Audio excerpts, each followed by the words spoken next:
लेकिन बालाजी बगैर पंचों की सहमति के कहीं आज तक नहीं निकले।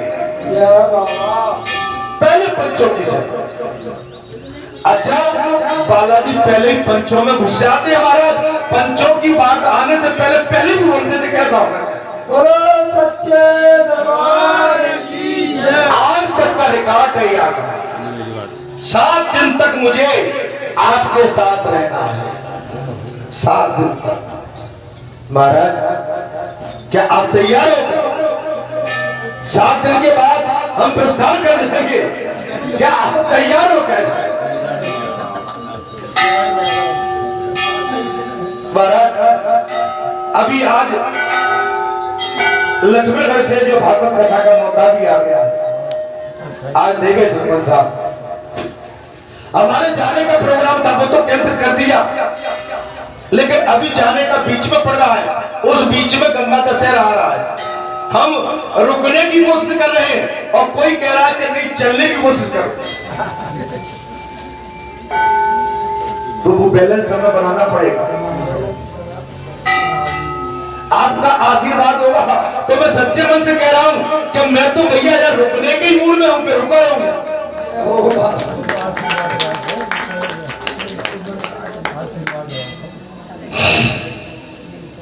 लेकिन आपका बालक अपनी बार ये बताओ कि कौन सा समय आएगा।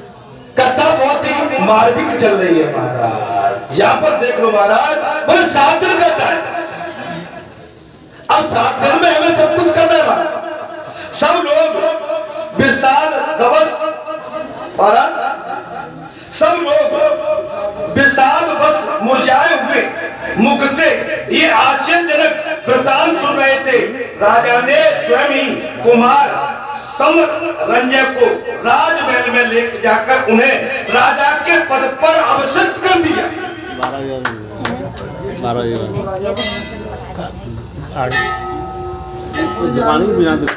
कथा सुनो, अभी कथा सुनोगे ना तो दुकान बहुत बढ़िया चल जाएगी। बोलो सच्चे दरबार की।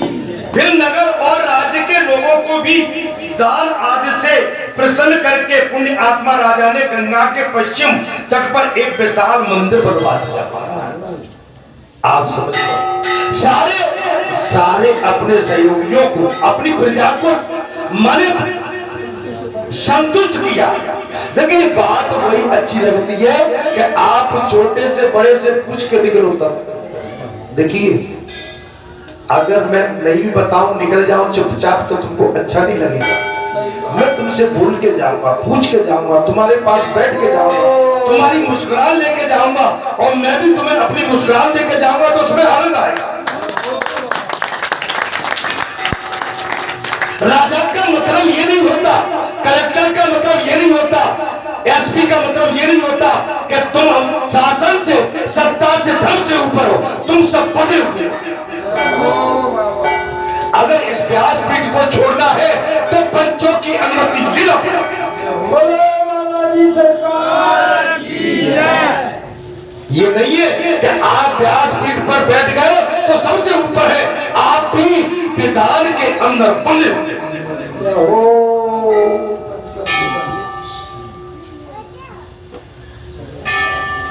संग्राम में शत्रुओं को जीत कर उन्होंने जितनी संपत्ति संग्रह की थी वो सब लगाकर राजा ने शिव मंदिर का निर्माण करा। सारी संपत्ति मंदिर में भगवान शिव का मंदिर का निर्माण करा दिया। राजा की संपूर्ण संपत्ति वही लगा दी गई, इसलिए वो सब भूमि भूपाल थी नाम से विख्यात हुई। राजा रिंपुंजय ने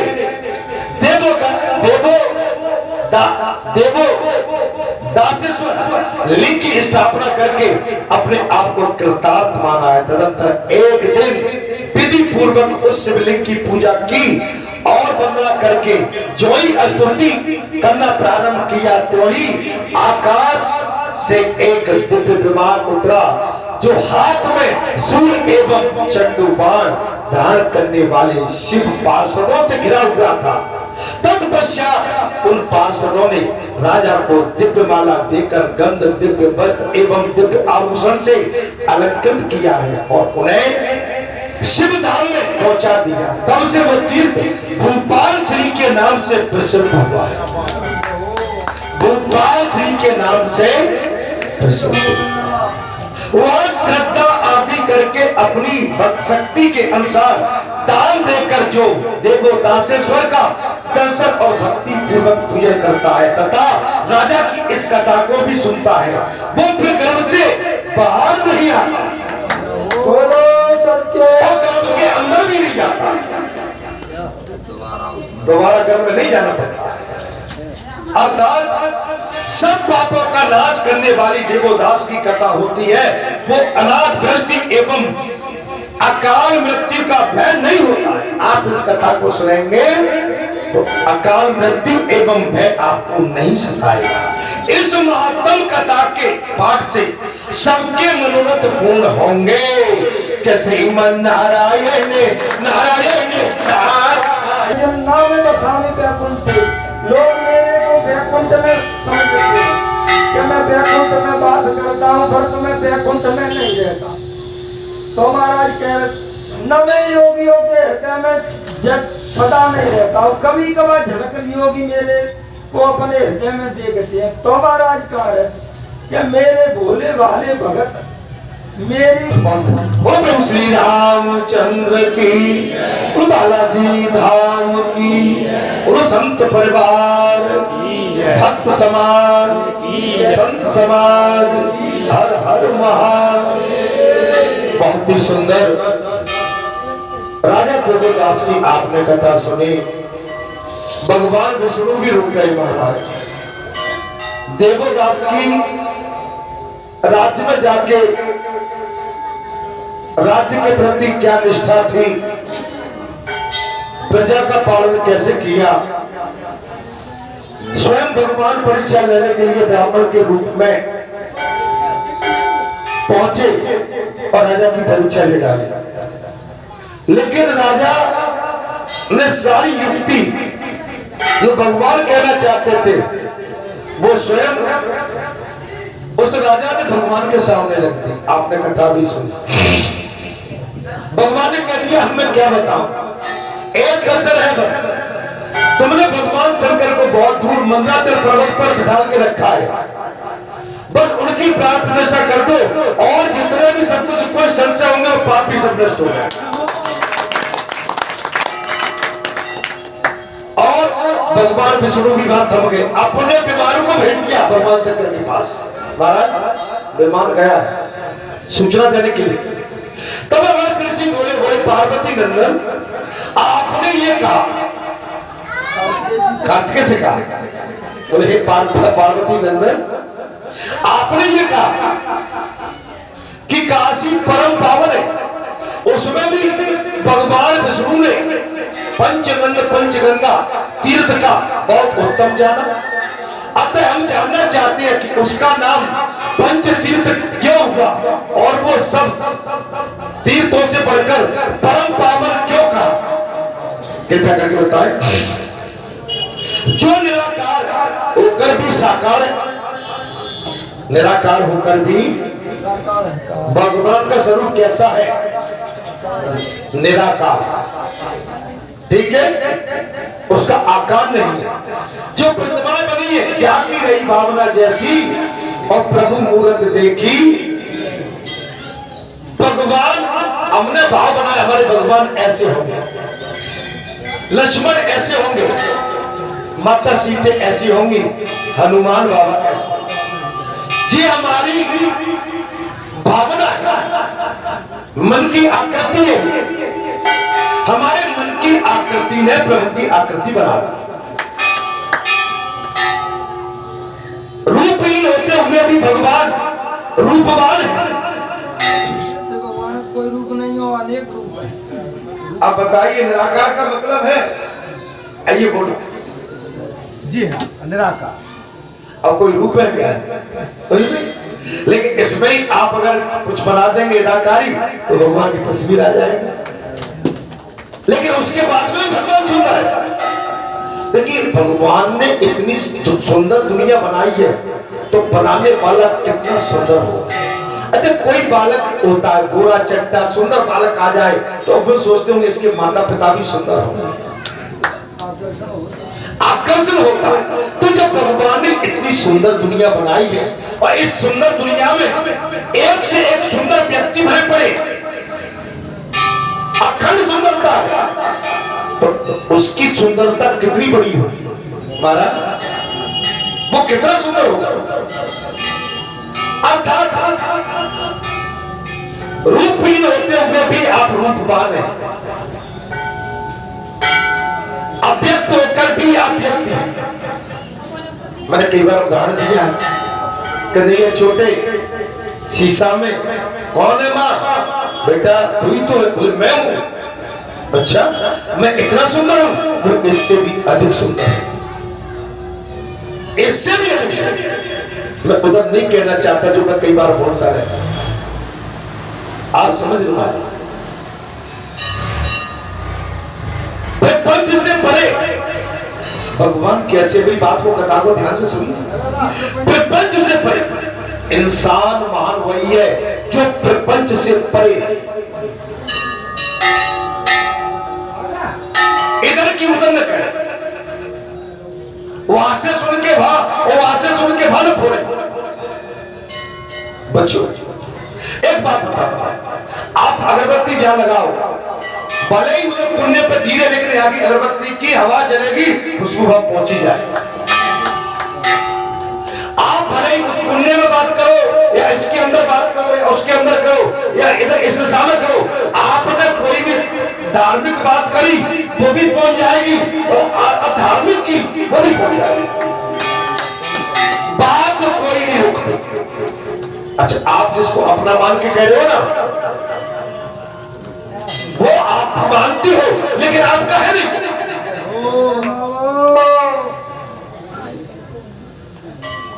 बिना विचारे जो करे सो पाचे। बात कहने से पहले एक बार नहीं 10 बार सोचो। यहाँ पर तो कितनी बातें आती होंगी, मैं तो सबको बचा के रह जाता हूँ। अगर मैं यहाँ बताऊं तो रोज अखाड़ा हो जाएगा यहाँ।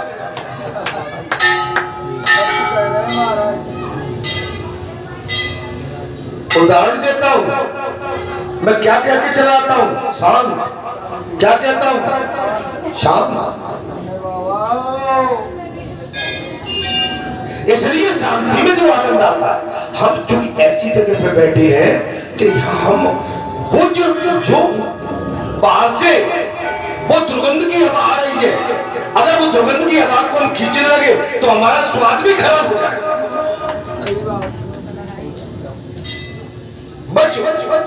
देखिए अभिव्यक्ति होकर भी व्यक्त है और प्रपंच से परे होकर भी पंच सेवी है, वैसे सब कुछ है। देखिए प्रपंच से परे। अच्छा आप ये लग रहे होंगे मैं किसी को देख के कह रहा हूं, कहता फिर सुन लो, अगर आप पढ़े लिखे हैं तो बुद्धिमान। देखिए प्रपंच से परे होकर भी प्रपंच सेवी है, फिर भी पंचों का सेवन कर लेते हैं। आप प्रपंच से दूर रहते हैं लेकिन पंचों को बुला के पंचों की बात भी बता देते हैं और पंचों की प्रपंच की बात को बचा भी जाते हैं।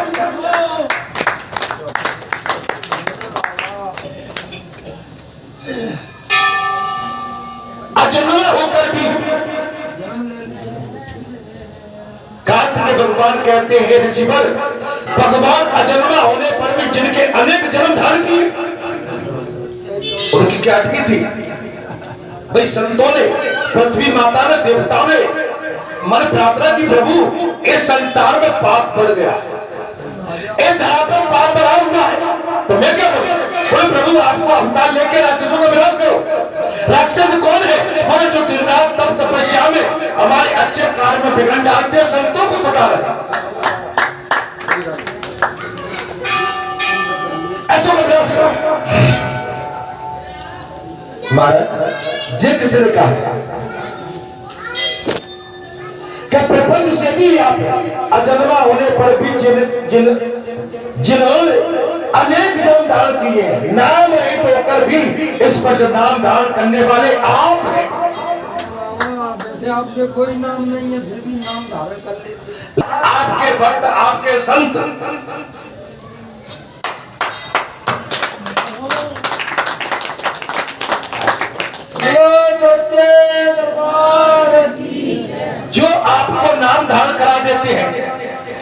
आप उस नाम को भी स्वीकार कर लेते। आलम में शून्य होकर भी सबके परम आलम में और निर्गल होकर भी आप शुरू से प्रकट हैं हे भगवान, और इंद्रियों रहित होकर भी इंद्रियों के स्वामी हैं। इंद्रियों रहित होकर भी आप इंद्रियों के स्वामी हैं। कार्तिकेय भगवान कहते हैं हे ऋषिवर, तथा बिना पैर के भी सर्वत्र भ्रमण करने वाले आप, बगैर पैर के भी आप संपूर्ण संसार में विचरण करने वाले आप हैं। उन सर्वव्यापी भगवान जनार्दन के सर्व आत्मा भाव से परम उत्तम पंचनंदन तीर्थ में निवास करने का क्या कारण है? भगवान और तीर्थ, आप ऐसे भगवान और काशी में आके यहाँ बस गए। चिक्का चक्कर महाराज बालाजी धाम ग्राम बरेठा में आके बसे, चिक्का चक्कर है क्या? इनको ग्राम बरेठा ही मिला और कहीं बस सकते थे? बालाजी सरकार की है। लेकिन आपकी ये नगरी बरेठा नगरी और ये स्थानीय बालाजी ने क्यों चुना? क्या चुना? क्योंकि इस भूमि पर धर्म पहले से फल फूल रहा था, और जब धर्म बड़ा हो जाता है तो धर्म भी वही जाके बैठता है जहां धर्म की ख्याति विख्याति और जन कल्याण के लिए वो धर्म अपनी हजारों दिशा फैला देना कल्याण के लिए। तब कार्तिकेय भगवान ने कहा, जी अगस्त ऋषि ने प्रश्न किया। कार्तिकेय भगवान बोले, एक समय काशी में सूर्य देव ने बड़ी भारी तपस्या की।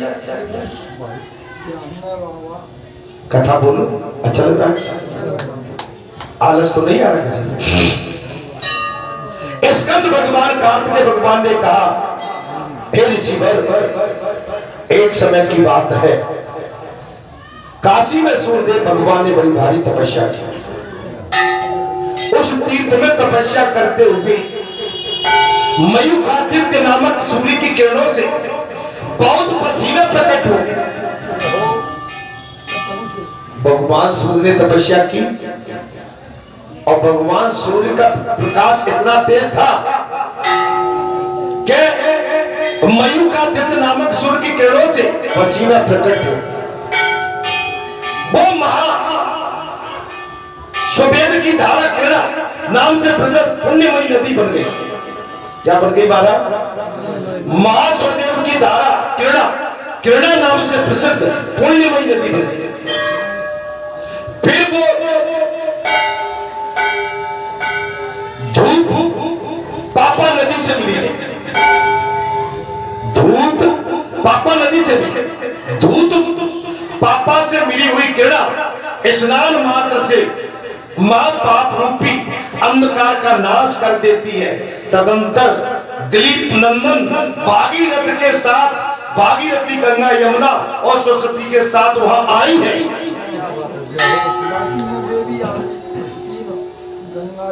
महाराज दिलीप नंदन भागीरथी के साथ, भागीरथी गंगा जमुना वहां सरस्वती के साथ वहां आई है। इस प्रकार उस तीर्थ में किरणा, धूत पापा, पुण्यशिला, सरस्वती, गंगा, यमुना, ये 5 नदियां मिली। इसलिए पंचतीर्थ माना गया। इसलिए वो त्रिभुवन विख्यात तीर पंचगंगा के नाम से प्रसिद्ध हो गया। तब कार्तिकेय भगवान बोले, हे ऋषिवर अगस्त, उसमें डुबकी लगाने वाला मनुष्य 5 भौतिक शरीर नहीं धारण करता है। उसमें जो डुबकी लगाता है वो 5 भौतिक शरीर धारण। एक बात और सुनो, कथा तुमने भी पढ़ भी होगा। तीर्थ में आन के अपने हृदय के कपाट खोलो। तीर्थ में मन में मलिनता मत लाओ।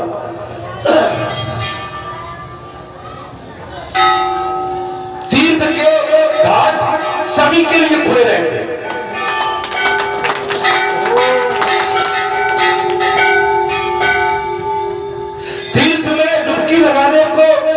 सभी को मान्यता है।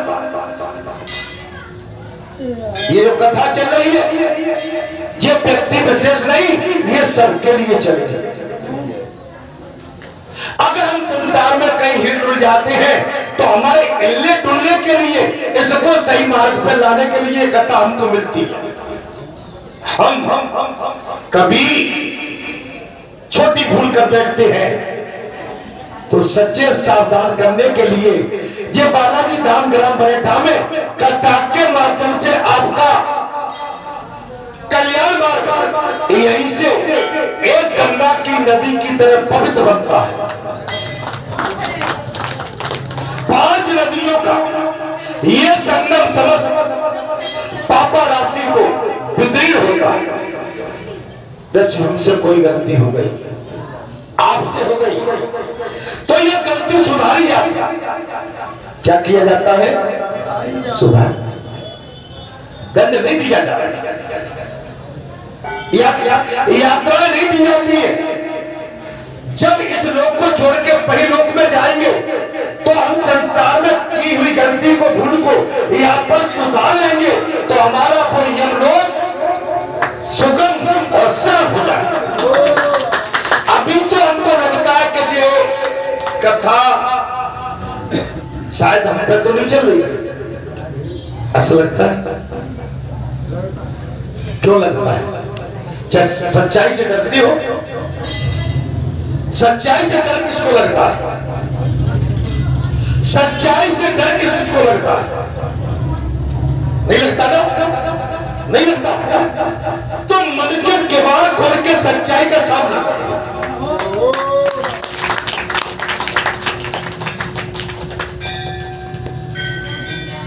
ये संगम समस्त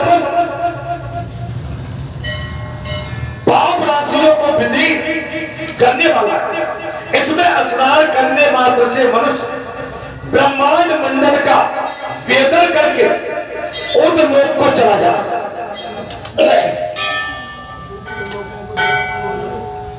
आप अगर वास्तव में बालाजी धाम में सही ढंग से कथा सुनने आए हैं, स्नान करने आए हैं, सत्संग के रसिया बनकर आए हैं, कथा को सच्चे मन से सेवन पान कर रहे हैं, अगर सच्चे मन से कथा में मलिनता यदि आ रही है तो आपका स्नान सत्य नहीं। भाई गंगा जी में गए, अब गंगा जी में आपने आंख बंद करके डुबकी लगाई तो आपकी कथा, आपकी स्नान हरण गंगा ठीक है, आपने चारों तरफ को चित्र के देखा तो फिर ठीक नहीं है। क्यों कि चारों तरफ तो रंग बिरंगे तमाम वातावरण, आप समझ, आपका स्नान वही ठीक है जहां आप संसार को छोड़ के स्नान कर रहे हैं।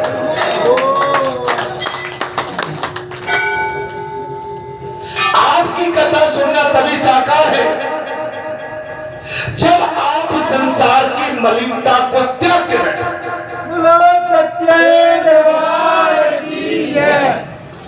आज चेहरों पर प्रसन्नता नहीं है महाराज। अच्छा मैं तो इतना थका हुआ हूं भाई, अब तो 3-4 दिन में आप तो सो सुबह के भी आगे होगी बढ़िया से। कथा में नीचे आप दिन अर्थात आप बने कुछ, या तो कथा में आपको अच्छा नहीं लगा, या मेरी सच्चाई बात आपको कहीं चुभ रही है, किसी को परेशान कर रही है, ऊपर नीचे कर रही है, तो फिर तो भाई मुस्कुराती हुई कथा सुनो। किंतु वो पंच तीर्थी के करोड़ों में अंश के समान भी नहीं है। पूरे माघ व प्रयाग तीर्थ में भली बात स्नान करने से जो फल मिलता है वो काशी के पंच तीर्थ में एक ही दिन में प्राप्त होता है। महाराज जी चंगा तो कटौती में गंगा। हमारे लिए हर दिन वैशाख है, हर दिन सावन है, हर दिन हमारे लिए चैत्र है, हर दिन हमारे लिए श्रावण है। आप समझिए, अगर ये चूक करते हो कि ये महीना हमारे लिए महत्वपूर्ण है, हमारे लिए हर क्षण, हर घड़ी, हर माह महत्वपूर्ण है। सच्चे दरबार की जय। जहाँ जितना होता प्रभु आसी, फिर बाकी के महीने में तो पूजा पाठ करना ही नहीं चाहिए।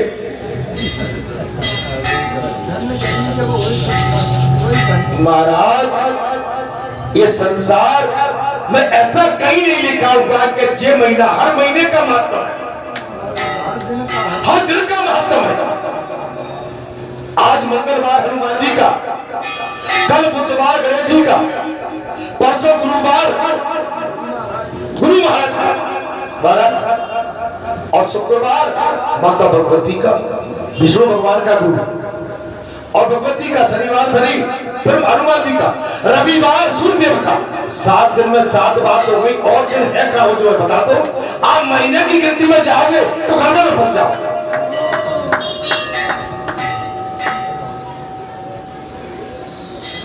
आज मंगलवार है, आज रविवार को ऐसा काम नहीं करे, क्यों नहीं करेंगे? जीव चंदा तो कठौती में गंगा। हमारे लिए हर दिन हर घड़ी। हाँ, अगर आपने कहीं पंचांग दिखाया, गढ़ दिखाया, तो उस चक्कर में फेल हो जाओगे। और जो भगवान पर अंधविश्वास करता है वो पास होके बाहर निकलता है। अब पंचांग में तो महाराज पंचमी आ गई, एक टपक को तो कोई 5 टपक जाएंगे।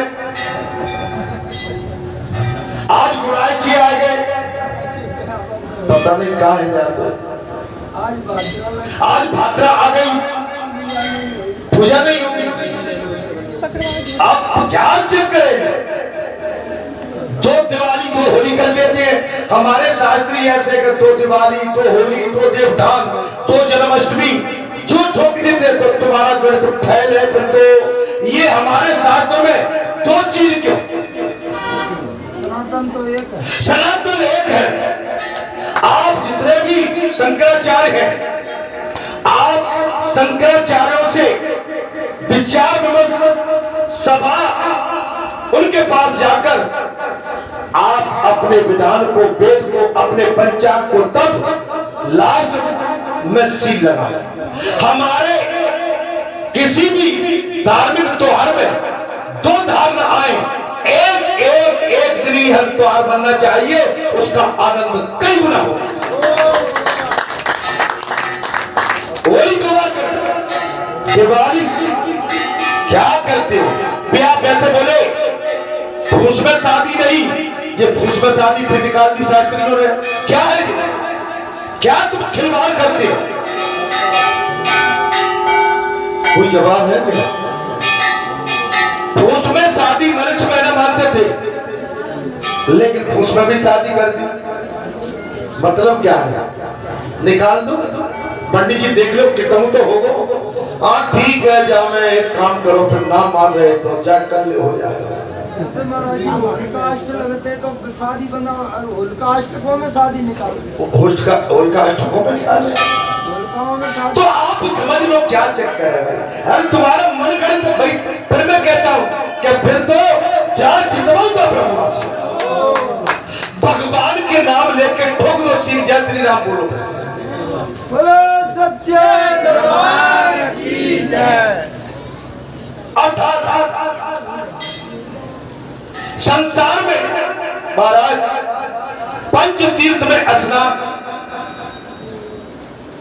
पंच तीर्थ में स्नान और पितरों का तर्पण, पंच तीर्थ में स्नान और पितरों का तर्पण करने वाले भगवान बिंदु माधव की पूजा करने से मनुष्य फिर इस संसार में जन्म नहीं लेता। हाँ, जन्म न लेना पड़े इसके लिए सचेत हो जाओ। लेकिन मैं आज एक बात कह देता हूँ कि प्रभु मुझे एक जन्म नहीं, हजारों जन्म मिले, लेकिन भारत माता की भूमि में, इस मिट्टी में मिले। जन्म भले कीड़े का मिले, लेकिन बालाजी धाम में मिले। जन्म चाहे चेटी का मिले, बालाजी धाम में मिले। जन्म चाहे पेड़ का मिले, बालाजी धाम में। मैं तो नहीं कहूंगा कि मैं जन्म नहीं लूंगा। आपके लिए जन्म लेने के लिए आपके लिए नरक में भी पीड़ा सहना पड़ेगी। ईश्वर मैं तैयार हूं, लेकिन मेरा जन्म बालाजी धाम का हो जाए। क्या बुरी कह दी मैंने इसे?